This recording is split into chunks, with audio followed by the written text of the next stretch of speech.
16장은 북이스라엘의 왕들에 대한 이야기, 그 중에서도 바하사 왕, 그리고 그의 아들 엘라 왕, 그리고 또 시므리 왕에 대한 이야기가 기록이 되어 있습니다.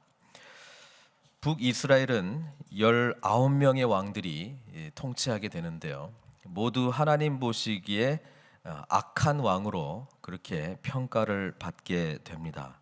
그리고 오늘 그 1절 말씀에 보면 여호와의 말씀이 하나니의 아들 예후에게 임하여 바하사를 꾸짖어 이르시되, 이렇게 기록하고 있는데, 바하사라고 하는 왕은 세 번째 북이스라엘의 왕입니다.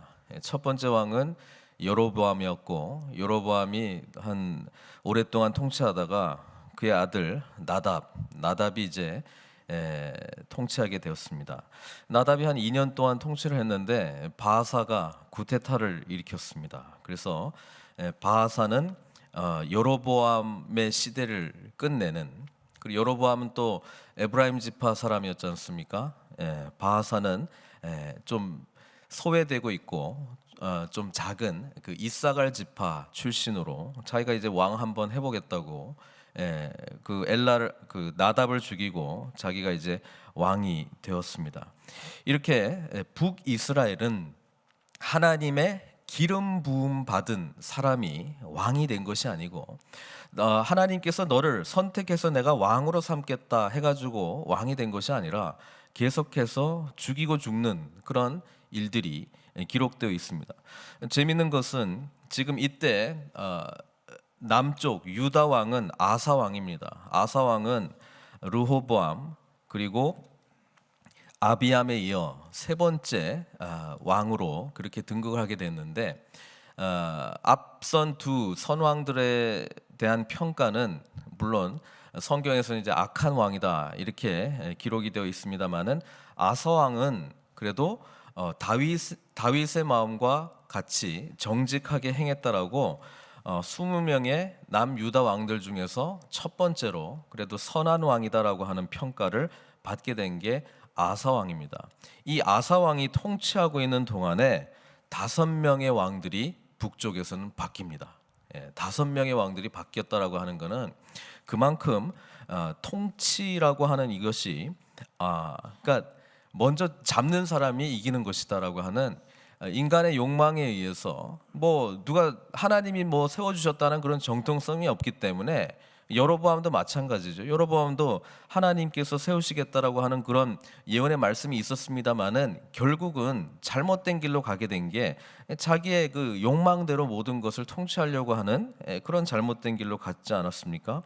그래서 북쪽 왕들은 어떻게 보면 선한 왕의 통치와는 반대로 계속적으로 인간의 욕망에 의해서 바뀌어 나가는 그런 모습을 보여주고 있습니다. 오늘 16장에 걸쳐서 결국 어느 왕조까지 가게 되냐면은 여로보암 왕조 망하죠. 그다음 바하사, 왕자라고 해봤자 2명밖에 없습니다만은, 그다음 바하사, 그다음에 그 아들 엘라까지, 그다음에 시므리가 통치하게 됩니다. 시므리는 또 재밌는 게 7일 동안 통치합니다. 7일 동안 통치하다가 오므리라고 하는 사람이 또 시므리를 죽여가지고 이제 그 오므리의 아들인 아합 왕조 때에 북이스라엘이 많이 성장하기도 하지만 악이 그냥 팽배한, 아합 왕 때 대표적으로 우리가 잘 아는 선지자 엘리야 또 엘리사가 등장하는 그런 이야기를 우리는 알게 됩니다. 그래서 오늘 본문을 통해서 우리는 중요한 것을 찾아볼 수 있는데요, 그건 뭐냐면 이런 바하사 또는 바하사를 잇는 엘라, 또 엘라를 잇는 또 시므리 왕조의 이 공통적인 부모가 있다는 것이죠. 그게 뭐냐면 하나같이 여로보암의 길로 갔다는 거예요. 여로보암의 길. 2절에 보면 내가 너를 티끌에서 들어 내 백성 이스라엘 위에 주권자가 되게 하였거늘 내가 여로보암의 길로 행하며 내 백성 이스라엘에게 범죄하게 하여 그들의 죄로 나를 노엽게 하였은즉, 이렇게 기록하고 있습니다. 여로보암은 바하사의 왕조의 정통성을 잇는 왕도 아닙니다. 그런데 우리 하나님께서는 모든 북쪽 이스라엘 왕들에게 공통 분모를 하나 찾는데, 그거는 여로보암의 길을 간다는 거예요. 여로보암의 길이 무엇입니까? 그것은 하나님을 온전히 섬기는 길이 아니라 하나님을 이용하는 길을 간 것입니다. 하나님을 이용하는 길을 간 것이 여로보암의 길입니다. 여로보암은 자신의 왕조를 강하게 하기 위해서 뭘 못하게 했습니까? 예루살렘에 가는 것을 금했습니다. 예루살렘에 가는 것을 금했습니다. 왜냐하면 예루살렘이 남쪽 유다에 있기 때문에 자신들의 그 백성들이 자꾸 예루살렘 왔다 갔다 하다 보면은 다윗 왕조의 정통성을 인정할 수밖에 없습니다. 왜 그렇습니까? 성전을 주신 이유가 다윗 때문에 준 겁니다. 다윗을 통해서 솔로몬에게 성전을 짓겠다고 약속해 주신 하나님의 언약의 말씀이 예루살렘에 있는 성전이 증명하고 있는 것입니다. 그렇기 때문에 자기 백성들이 자꾸 저쪽으로 왔다 갔다 하게 되면은 그 언약의 말씀을 들을 수밖에 없고, 그 언약을 따를 거냐 아니면 여로보암 자기가 세운 왕조를 따를 거냐 하는 어떤 기로에 섰을 때에 하나님을 인정하고 하나님을 쫓아갈 수 있는 사람들은 다 그쪽으로 간다는 거예요. 결국 여로보암의 길이 뭐냐면 자기 유익을 위해서 하나님을 이용해 버리는 거예요. 종교를 이용해 버리는 거예요.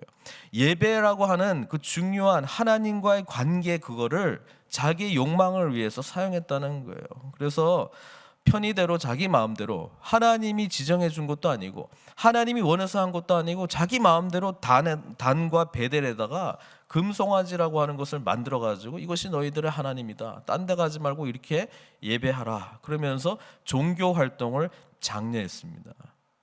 여로보암의 길은 예루살렘을 상실하는 길입니다. 여로보암의 길은 하나님께 참으로 예배하는 것을 막는 길이었습니다. 여로보암의 길은 하나님의 말씀이 온전히 들려지고 하나님의 말씀을 온전히 선택하는 것을 가로막는 그런 것이 여로보암의 길입니다. 여로보암의 길로 말미암아 북이스라엘 사람들은 하나님께 참되게 예배하는 그 의미를 상실했고, 그 다음에는 뭡니까? 하나님의 말씀의 온전한 의미, 하나님께서 왜 다윗 왕조를 통해서 그곳에 정말 예배를 하기를 원하셨는지 그 하나님의 비전에 동떨어진 삶을 살게 되었다라고 하는 겁니다. 남아있는 건 뭡니까? 단과 베델에 금송아지는 있습니다. 그리고 자격 없는 그 일반 평민 중에서 그 제사장 직분을 감당하게 했습니다. 그러니까 뭐예요? 종교 활동은 일어나고 있는 거예요. 뭐 북적북적거리고 뭐 많은 일들을 합니다. 그러나 정작 하나님을 만나는 일들이 없습니다. 혹 우리 가운데 여로보암의 길로 가고 있는 모습들이 있습니까? 뭐 단에도 가고 베델에도 가고 금송아지 앞에서 이것저것 많이 합니다. 그러나 정작 살아계신 하나님을 만나지 못하고 있어요. 정작 하나님의 언약 백성다운 삶이 무엇인지를 깨닫지 못하고 있어요. 정작 하나님의 진실한 말씀이, 진리의 말씀이 들려지고 있지 않습니다. 남은 것은 조직, 남은 것은 그런 종교적인 활동을 할 수 있는 장, 종교적인 어떤 여러 가지 언어들과 뭐 찬양의 멜로디들도 많이 있는데 참된 하나님을 만나는 인격적인 깊이 있는 그런 만남으로서의 예배와 그리고 하나님의 말씀이 들려지지 않는 그런 안타까운 모습이 바로 여로보암의 길이라고 하는 것입니다. 이것은 뭐 왕조가 바뀌든 누가 죽이든 누가 왕이 되든 북이스라엘이 계속적으로 받게 되는 평가인 것입니다. 오늘 이 바하사는 예후라고 하는 선지자를 통해서 이제 하나님의 말씀과 심판이 전해지게 됩니다. 예후는 누굽니까? 하나니의 아들이라고 성경은 기록하고 있습니다. 하나니와 또 예후는 사실 남유다의 선지자로 부르심을 받았습니다. 하나니는 우리 그 생명의 삶을 쭉 따라 읽으셨으면은 아사 왕 때 아사가 아버지 조상 다윗과 같이 하나님 앞에 정직하게 행했다라고 하는 평가를 받습니다만은 역대하를 읽어보면 아사 왕에 대한 내용이 3장에 걸쳐서 나옵니다. 14장, 15장, 16장에 걸쳐서 나오거든요. 근데 아사 왕이 여러 가지 많은 일들을 했는데 그 잘못한 게 크게 두 가지가 있습니다. 첫 번째는 뭐냐면 뭐 우상들을 없애고 아세라상을 없애고 그 할머니 태우를 폐위하는 일도 하고 뭐 여러 가지 많은 일들을 했습니다. 그 하나님께 대한 예배를 바로잡기 위해서. 근데 한 가지 안 한 게 뭐냐면 산당들을 없애지 않았습니다. 산당들을 없애지 않았습니다. 산당이라고 하는 게 물론 저기 그 산에 있는 당이죠. 그러니까 거기에도 이제 그 예배드리는 처소들이 있었습니다. 왜 없애지 않았을까? 왜냐하면 유다의 선한 왕이라고 지칭되는 사람들이 거의 다 산당은 안 없애거든요. 산당을 안 없애는 이유가 뭘까 생각해 보면 좀 큰 거 했으니까 하나님 앞에 뭐 이 정도 했으니까 됐지라고 하는 만족감에서 오지 않는 건가? 저는 그렇게 생각을 해봅니다. 그러니까 뭐 이 정도는 했으니까, 뭐 이 정도 앞에 하나님 앞에 헌신했으니까 됐으니까, 뭐 요 정도는 뭐 그냥 뭐 괜찮겠지 하는 그런 거라고 하는 것이죠. 여러분, 가나안 땅에 진격해 들어갈 때 여호수아가 거점 도시, 중요한 도시를 전부 다 쓸어버렸습니다. 이제 승리가 코앞에 있습니다. 그때 아유 저 정도는 뭐 안 해도 되겠지라고 하는 도시들이 5도시 있었잖아요. 예? 가사, 가드, 아스돗, 에스글론, 에그론 뭐 이런 도시 그냥 아유 저 정도는 그냥 뭐 안 해도 뭐 이 정도 승리했으니까 됐지 해가지고 남겼던 그 도시들에서 뭐가 나왔습니까? 블레셋이 튀어나왔습니다. 블레셋이 다윗, 솔로몬 이어서 끊임없이 이스라엘을 오늘날까지도 괴롭히는 민족 아닙니까? 예. 가드, 아유 저 그냥 하루 만에 없앨 수 있는 거예요. 그런데 별로 중요하게 생각하지 않으니까 거기서 누가 나옵니까? 골리앗이 나온다는 거예요. 우리 죄가 그렇다는 거예요. 하나님 앞에서 나태해지는 모습 속에서 이런 것들이 아유 그냥 내가 큰 거 했는데 과거에 한 건 했는데 과거에 내가 하나님 앞에 정말 놀랍게 헌신했는데 그것 때문에 나에게 요 정도 산당들은 좀 남겨놔도 아유 하나님이 인정해 주시겠지. 그렇지 않습니다. 그것이 오히려 우리에게 올무가 된다는 거예요. 그런 것들 때문에 오히려 우리가 넘어진다는 거예요. 그런 것들이 오히려 우리를 삼켜버릴 거라는 거예요. 작은 것들, 아유 하나님을 위한 것보다 그래도 뭐 이 정도는 해도 되겠지 하는 그런 것들 때문에 결국에 뭐예요? 우선순위의 문제가 바뀌게 됩니다. 어느새 지나면 자신도 모르게 하나님을 정말로 중심으로 모시고 앞에 놨던 이 모습은 사라지고 다른 것 쫓아가고 있는 자기 자신의 모습을 발견할지 모르겠습니다. 어느 순간에 기도의 열정은 사라지고, 그래 뭐 기도는 뭐 예전에 많이 했으니까 지금은 그냥 뭐 좋은 게 좋은 거라고 조금씩 뭐 그냥 하고 싶은 일을 하고 뭐 이렇게 하는 것. 얼마나 그게 위험한지는 이게 조금씩 우리를 침투해 오기 때문에 감지가 안 되는 거예요. 감지가 안 되다 보니까 결국 큰일 날 때만 이러고 또 돌아오는 것이죠. 성경은 끊임없이 우리들에게 이런 북이스라엘 왕들의 이야기들을 통해서 뭡니까? 반면교사 삼아서 제대로 된 예배의 회복, 말씀을 온전히 붙드는 자의 삶, 그리고 끊임없이 하나님 앞에 정직하게 가고 있는가? 내가 다윗의 마음과 같이 하나님의 합한 자로서 가고 있는 것인가? 아니면 서서히 여로보암의 길로 가고 있는지를 점검하라는 거 아니겠습니까? 그것을 보라는 거예요. 어쨌든 이 아사가 중요한 일을 했는데 산당 없애지 않는 거 하나하고 또 하나는 나중에 이제 왕이 뭔지를 알았어요. 처음에는 어렸을 때 왕이 됐거든요. 그러니까 이제 오랜 기간 동안에 노하우를 쌓은 거예요. 왕은 이렇게 하는 거구나. 왕은 이렇게 하는구나. 그런 걸 이제 깨닫게 된 거예요. 그러니까 북쪽 이스라엘에서 바하사가 쳐들어 내려왔습니다. 그래가지고 라마라고 하는 곳을 지어가지고 이제 여기를 요새로 삼아서 남쪽 유다에 거래하는 이거를 전부 이제 막아버린 거예요. 그렇죠? 그러다 보니까 이 아사라고 하는 왕이 생각한 게 있어요. 내가 이제 세상이 돌아가는 원리를 깨달았어. 세상은 이 큰 나라들에 의해서 움직여가고 있으니까 저 아람이라고 하는 거대한 왕국에게 내가 뇌물을 주고 북이스라엘 좀 괴롭혀라 이렇게 좀 말해야 되겠다. 그래가지고 아람 왕 베나닷에게 성전에 있는 모든 그 은금 그리고 자기 그 왕궁에 있는 은금 모아가지고 다 갖다 바칩니다. 여러분 아사 왕도 선한 왕이라는 평가를 받았는데 나중에 자기가 내가 이 왕국을 꾸려가리라 라고 하는 하나님 의지하는 마음이 탁 조금씩 자라다가 결국에는 큰일 한번 치르는 거예요. 그게 뭐냐면 하나님을 의지하지 않고 세상의 원리와 왕들의 어떤 정치적인 역학관계를 이용했다는 거예요. 베나닷 찾아가서 북이스라엘 좀 공격해 주십시오. 그러니까 열왕기 상은 이렇게 기록합니까? 그렇게 됐어요. 공격하니까 라마 건축하는 일을 그만두고 철수합니다. 그러니까 아사 왕이 뭐라고 생각했겠어요? 내 계획대로 다 됐네. 그래가지고 라마에 있는 뭐 건축 자재를 다 자기가 가져오고 뭐 그걸 이용해가지고 건축했다. 뭐 이거 짓고 저거 지었다. 성경은 그렇게 기록합니다. 열왕기상은 그것이 잘했다 잘못했다는 말은 없습니다만은 역대하는 이때 하나님 선지자가 등장해서 막 지적합니다. 하나님께서 너를 이렇게 왕으로 세워주었는데 너가 어찌하여 하나님을 의지하지 아니하고 이 아람 왕 베나닷에게 찾아가가지고 그렇게 하느냐 이렇게 이야기를 한다라고 하는 것이죠. 그 하나니의 아들이 예후입니다. 근데 이 아들 예후는 북쪽 왕한테 가서 이제 심판의 메시지를 전달하는 것이죠. 저는 이 모습을 보면서 뭘 생각하게 되냐면 여전히 하나님께서는 하나님의 말씀을 대언하는 자들을 보내주셔서 회복하기를 원하는 거잖아요.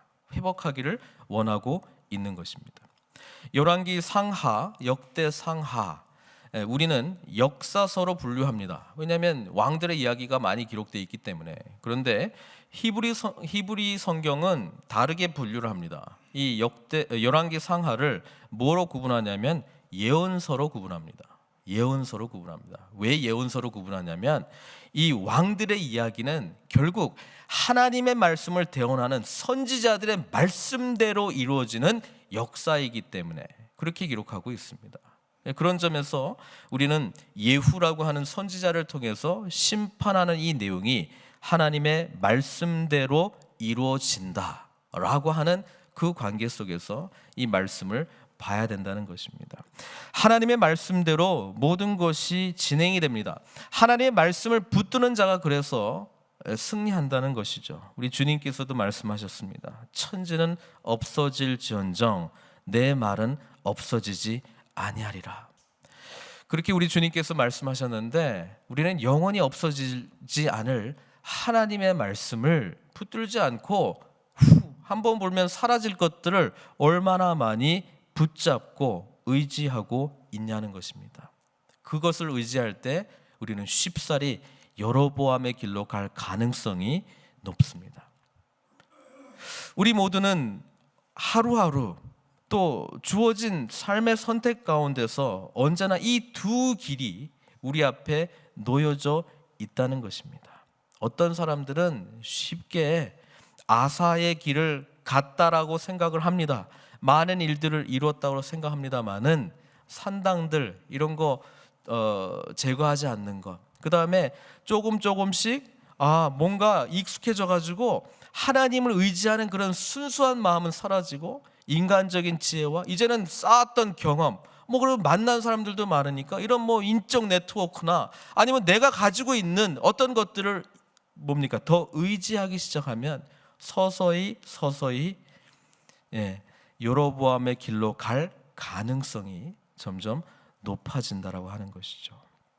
오늘 하나님께서는 왜 이 이야기들을 우리에게 전해주고 있습니까? 그것은 뭐냐면 아무리 바하사가 24년 동안 통치하고 바하사가 죽을 때 구테타 이런 거 없었습니다. 그냥 편안하게 자기 아들 엘라에게 모든 왕위를 물려줍니다. 자기 인생 잘 살았다라고 생각했을지도 모르겠습니다. 그러나 예후를 통해서 주신 말씀, 내가 여로보암의 집을 확 쓸어버렸듯이 너희 왕조도 쓸어버릴 것이다. 그리고 실제로 엘라 때에 그것이 속히 이루어지는 것을 보게 될 때 예, 인간의 욕망대로 살아가는 것이 얼마나 허망한 것임을 오늘 이 이야기는 우리들에게 전해주고 있는 것입니다. 하나님 없는 이 세상의 통치는 결국은 어느 인간이 가장 큰 욕망을 가지고 얼마나 많은 사람들을 죽이면서 자기의 유익을 위하여 살아가느냐, 그 역사 이야기 아닙니까? 이것은 비록 북이스라엘 왕들의 이야기 아니고 세상의 역사 이야기 아닙니까? 자기의 뜻을 이루기 위해서 무력으로 많은 것들을 쟁취하고, 그래서 마치 뭔가 이루었다라고 하는 그 제국들은 결국은 시간이 지나면 다 사라지는 거 아닙니까? 결국 우리 가운데 남아있는 것은 무엇입니까? 하나님의 말씀이라고 하는 것이 역사의 교훈입니다. 그런데 역사가들은 이렇게 말합니다. 역사는 반복된다. 그건 다 알고 있지만 반복되는 역사 속에서도 여전히 깨닫지 못하고 그것을 계속 반복하는 것이 역사가 증명해주고 있는 사실이다. 그렇게 이야기해주고 있습니다. 사랑하는 성도 여러분, 우리가 가야 될 역사가 있다면 그것은 하나님의 역사입니다. 하나님께서 이 땅 가운데 태초부터 만드시고 계획하셨던 그 역사관 속에서 우리는 비전을 발견해야 되고, 우리 교회와 우리 가정과 우리 개인의 신앙이 연결되면서 가야 된다라고 하는 것입니다. 이거를 발견하지 못한다면 우리는 잘못하면은 여로보암의 길로 갈 수 있다는 거예요. 언제나 그 위험에 노출되어 있습니다. 남쪽 왕 유다 4명의 왕들이 좋은 평가를 받을 거예요. 아사, 그 다음에 아사의 아들 여호사밧, 나중에 요시야 왕, 또 히스기야 왕, 다 좋은 평가를 얻습니다마는 성경을 자세히 읽어보십시오. 다윗 왕과 같이 전부 흠 있는 모습으로 기록이 될 겁니다. 완벽하게 자신의 인생을 마무리하는 사람은 아무도 없습니다. 왜? 늘 하나님께서 원하시는 길과 또 여로보암과 같은 길이 도사리고 있는 삶의 현장에서 실수하기 때문에 그렇습니다. 실수하기 때문에 그렇습니다. 오늘을 살아가는 저희들은 예수 그리스도의 십자가 보혈의 능력이 있기 때문에 그것을 다시 한번 회복하고 돌이킬 수 있는 기회가 주어졌습니다마는, 이 구약 시대를 살아갔던 왕들은 한 번 인생에 그냥 끝났습니다. 하나님은 오늘도 우리들의 역사 이야기를 기록해 가시기를 원하십니다. 24해를 화려하게 살았던, 구테타를 일으켜서 하고 싶은 거 다 살았던, 41년을 살았던, 2년을 살았던, 결국 하나님이 주시는 평가는 말씀대로 순종하는 삶을 살았느냐 그렇지 않느냐로 귀결될 것입니다. 우리 하나님의 백성인 우리들은 하나님께서 우리에게 위탁해 주신 그 영역 가운데 충성되게 했느냐 충성되지 않게 했느냐로 평가를 할 거라는 것이죠. 오늘 우리는 지금 어떤 평가를 하나님께서 내리고 계실까 생각해 봐야 될 줄로 믿습니다. 아니, 끊임없이 생각해야지만 오늘 우리를 여로보암의 길로부터 지켜줄 수 있습니다. 어제 금요 기도회 할 때도 여호와를 항상 내 앞에 모시며 여호와를 항상 내 앞에 두었다라고 하는 이 고백, 그런 삶의 모습이 없이는 결코 승리할 수 없습니다. 사랑하는 성도 여러분, 하나님께서는 우리를 사랑하십니다. 사랑하시기 때문에 때로는 아프지만 선지자를 보내주실 것입니다. 선지자가 나타나게 되면 축복을 내리는 일보다는 주로 책망을 할 일이 많을 때에 선지자들이 많이 등장하게 됩니다. 왕들의 이야기 속에 수많은 선지자들이 등장하게 됩니다. 그 이유는 참된 왕이 없기 때문에 그렇습니다. 우리에게 참된 왕이신 예수님을 온전히 믿는 그 믿음으로 함께 나아가시는 저와 여러분들 되시기를 바랍니다. 늘 참된 왕이신 주님을 우리 앞에 모시고 섬기며 나아가는 일들이 이루어질 때에 모든 것이 삶의 자리든 교회의 모습이든 모든 것이 제 자리를 찾아가게 될 것입니다. 하나님 우리를 축복하기를 원하시는데 축복의 핵심은 여호와 하나님을 온전히 믿는, 여호와 하나님을 온전히 예배하는 그 은혜 가운데 있다는 것을 성경은 반복해서 말씀해주고 있습니다.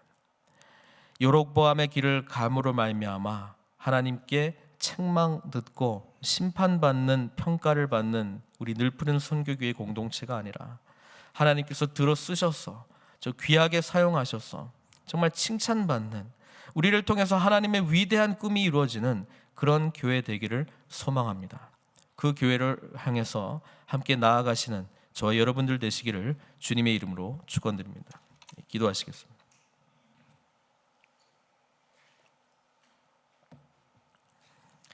사랑의 하나님 아버지, 감사합니다. 오늘 말씀을 통해서 하나님을 섬기지 아니하고 하나님을 두려워하지 아니하고 욕망의 길을 갔던 왕들의 이름들을, 그리고 그 사람들에 대한 평가들을 보면서 저희들의 삶을 돌아보게 됩니다. 왕조가 바뀌어도 하나님은 여로보암의 길이라고 하는 잣대로 모든 북이스라엘 왕들을 평가합니다. 그 길은 하나님을 두려워하지 않고 예배자의 삶을 포기하고 말씀을 온전히 묵상하고 순종하지 않는 그릇된 길이었습니다. 하나님 아버지, 우리는 다윗의 길을 가는 자들이 되게 해 주시옵소서. 하나님 앞에 정직하게 행하며 참된 예배자의 삶을 살며 우리의 우선순위에 예수님을 최우선으로 여기며 하나님 나라의 비전 공동체를 향해서 나아갈 수 있도록 저희들을 붙들어 주시옵소서. 선한 왕의 평가를 받았던 아사 왕도 마지막에는 결국 자신의 경험과 자신의 능력을 의지하는 선택을 했습니다. 우리들에게는 곳곳에 이런 산당들 또는 그냥 하루면 없앨 수 있는 이런 연약한 모습을 그냥 내버려 두는 그런 우를 범하는 일들이 많이 있습니다. 날마다 주님 앞에 무릎 꿇게 하여 주시고 우리 삶을 아버지 하나님 영적 거울로 삼아 하나님 아버지 안에서 정말 변화되어야 될 부분들을 보여주시고 연약한 부분들을 늘 그리스도의 십자가 앞에 내려놓는 귀한 믿음 허락하여 주시옵소서. 우리 늘푸른 선교교회 하나님의 길을 향해서, 생명의 길을 향해서, 다윗의 길을 향해서 나아가기를 소망합니다. 아버지 하나님, 주님께서 주인 되시는 교회, 주님께서 참된 왕이신, 주님께서 통치하시는 교회 되게 해 주시옵소서. 그러기 위해서는 영원히 변하지 않고 반드시 이루어지는 하나님의 말씀을 붙들 수 있는 믿음을 허락하여 주시옵소서. 곳곳에 하나님의 말씀을 소망하며 하나님의 말씀대로 순종하는 모습과 하나님의 말씀 앞에 벌거벗은 채로 나아가기로 소원하는 그런 우리들의 신앙의 고백이 나타날 수 있도록 주여 인도하여 주시옵소서. 우리 연약함 때문에 선지자들을 보내주신 하나님을 찬양합니다. 연약한 부분들을 밝히 드러내 주시옵소서. 우리를 미워하시기 때문이 아니라 우리를 살리기 위함입니다. 우리를 아버지 안에 사랑하시기 때문에 우리 연약한 부분들을 도려내고 하나님 아버지 강하게 하시기 위해서, 축복하기 위해서 선지자의 메시지를 전해주심을 저희는 믿음으로 고백합니다. 그 말씀이 들릴 때에 겸허한 마음으로 그 말씀 앞에 무릎 꿇는 저희들 되게 해주셔서 우리 개인뿐만 아니라 우리 공동체 전체가 하나님 보시기에 흠 없는 순결한 신부로서 늘 자라날 수 있도록 주여 인도하여 주시옵소서. 오늘 말씀 앞에 무너져가는 왕들의 모습을 바라보며 또 단순하게 평가하시는 하나님의 평가 내용들을 바라보며 우리 자신은 과연 어디에 있는가 하나님 앞에 물어봅니다. 아버지 하나님, 십자가의 은혜 붙들고 늘 주님 기쁘시게 하는 그런 삶 살아가는 저희들 되게 해 주시옵소서. 주님 없으면 저희는 아무것도 아닙니다. 주님의 은혜 속에 참된 복을 누리며 살아가는 믿음의 공동체 될 수 있도록 주 인도하여 주시옵소서. 모든 것 주님께 의탁드리옵고 예수님의 귀하신 이름으로 기도드리옵나이다. 이제는 우리 주 예수 그리스도의 크신 은혜와 하나님 아버지의 극진하신 사랑과 성령님의 감화 교통하심이 여로보암의 길이 아닌 하나님께서 기뻐하시는 생명의 길, 주님을 온전히 섬기는 길, 예배자의 참된 길을 가기로 소원하는 사랑하는 성도들 머리 위에 또 가정과 일터 위에 이제로부터 영원토록 함께하옵시기를 간절히 축원하옵나이다.